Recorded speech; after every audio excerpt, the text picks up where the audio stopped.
माने नहीं मानो जात बानी करे खातिर माई दर्शन केतना मनवाला से माने नहीं मानो जात बानी करे खातिर माई दर्शन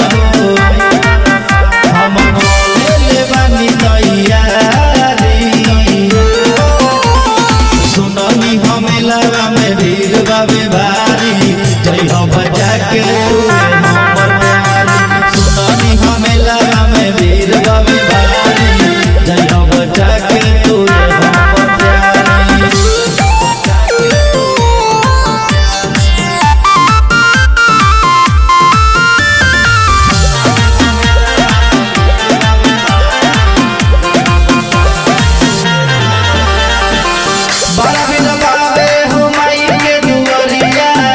से चढ़े बोझा के लाला की चुनरिया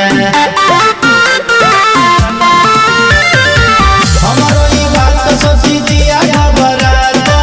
सासू के हमारा ना कुछ बुझाता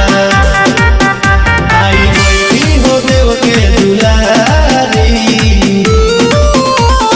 सुननी हमें लाला में वीर बाबे भारी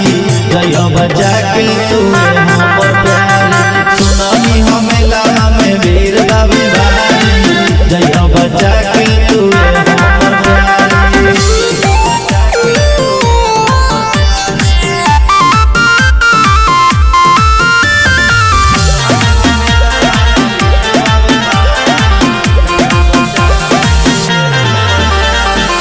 सिंधु सुभाष के तू माना बनी बात हो मनुष्य के ले ली है अपना तू साथ हो।